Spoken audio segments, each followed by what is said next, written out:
your stairlift expert. Valentine's Day is coming up. Hopefully you'll have a chance to enjoy a box of chocolates with the one you love. And if you're like me and you eat it all in the same day, don't worry, because you're going to have the perfect excuse to eat more chocolate the following weekend, because it's time for the Epilepsy Foundation's Chocolate Fling. So happy to welcome in Matthew Gidney to the show. Good to see you this morning.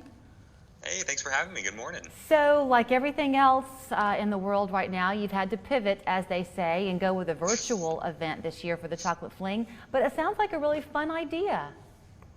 Yeah, I mean, we think so. Obviously, eating chocolate virtually is a little bit difficult to do, but we've found a way to make it work. The way the Chocolate Fling will work this year, and if you've participated in the past, you know that we usually do it in person. We did it at the Reed House last year. So you eat your chocolate, participate in an auction, and it's great. But the way we're doing it this year is you're actually going to be able to pick up your chocolate.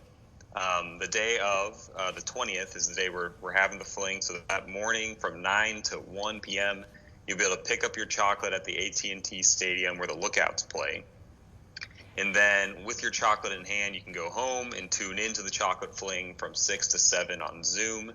And during the fling on Zoom, we'll actually have a virtual live auction going on. Well, and let's face it, it's the auction that really drives people, besides the excuse to be able to come and, in the past, enjoy a lot of chocolates. I mentioned, before we get into the auction items, I mentioned the box of chocolates at Valentine's Day, and that's fine. But the type of chocolate you're getting with the Chocolate Fling is far superior to that.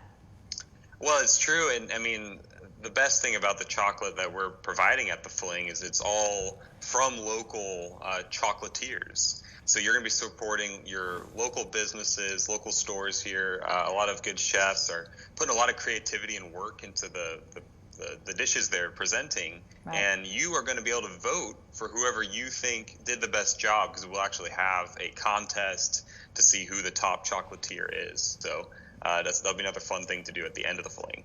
Very nice. So are you able to give us an insider scoop into what some of the auction items are going to be, or is that a top secret? It's top secret, but it will be revealed next week. So we're going to actually be posting a bunch of auction items that you can start bidding on starting next week, I think next Thursday.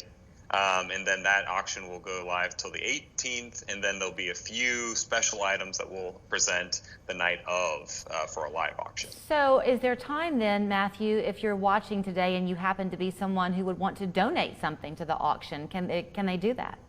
Absolutely. If you have an item that you would like to put up for auction, just contact the Epilepsy Foundation of Southeast Tennessee. Best way to get a hold of us, just go to our website, www.epilepsy-setn.org. We're the only Epilepsy Foundation of Southeast Tennessee, so if you just search for us, you'll find us.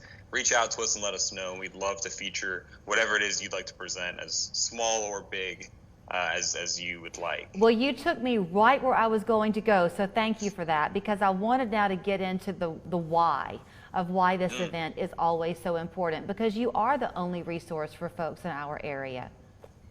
Well, in by our area, we serve 14 counties, so we stretch from Athens, Tennessee, way down into Georgia. So we cover a lot of territory. We provide a lot of free resources. Everything we provide is free. So that includes education and training, prescription assistance, support groups, art therapy, case management, stuff like that. It's for free for anyone with epilepsy, and we cover a lot of territory. So you're participating in the Chocolate Fling, eating some chocolate, bidding on some fun items, supporting local business. That enables us to keep doing what we do. And what people might not realize, I mean, back when I was a kid growing up, if you were given an epilepsy diagnosis, it was very, very concerning. Not that it isn't now, but they've just learned so much about how they can help people with medications. But finding the right medicine can sometimes be trial and error, right? Oh, definitely. I mean, that can go on for years and years. You're talking about with kids. I mean, that's a tough time as well, just because as you're growing, the treatments that work for you are going to change. It could be from month to month, year to year even. So it's a very long, ongoing process for a lot of people, and it can be really tough to do that on your own. It's good to be connected to a support group of people that could give you suggestions and just be there for you as you're trying to find the right treatment. Well, and with that, on the support group side of things, I mean, we've all been talking about how COVID has affected mental health in this country because we are a bit more isolated than we ever have been before. So for the families that you service, has it been an added burden for them? Oh, certainly. I mean, isolation is always a factor, but today, I mean, that's just more true than ever. But we've been able to keep our support group going virtually on Zoom, and we've been able to still bring in great guests. Tonight, we're actually having our support group meeting with Dr. McKay, who is an epileptologist right here in Chattanooga. So, members of our group are not only connected with each other, with the staff, but they also get to talk in person in a casual, open setting about, with epileptologists, so experts in the field. And can I ask you that too before I let you run? The fact that you are here servicing the 14 counties, I would think that makes it more attractive for the doctors in the field to want to come and practice here because you can work in partnership a little bit. Absolutely, and we are always, one of the big roles that we see ourselves as at the Epilepsy Foundation is we are there as a place for, say, you're newly diagnosed and you just don't know what to do, you don't have any connections. We're at the very least we're a place where you can get connected to doctors, to counselors, to programs, things that you may just not know about, may not have any connection with. We're a good place to start.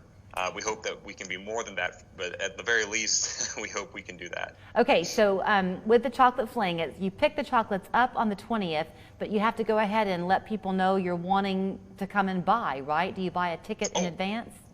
Yes, yeah, I should have said that. Yeah, so ticket sales end on February 14, and let me tell you, go ahead and get your ticket fast because we actually there's a chance we're going to sell out. So if you want to get your ticket before everyone else snatches it up before you can. You do have to have a ticket. If you show up to AT&T Field on the 20th, you'll have to have a ticket to get chocolate. All right, then here is the website for you to go to get that coveted ticket. It is the Chocolate Fling, all to benefit the Epilepsy Foundation of Southeast Tennessee.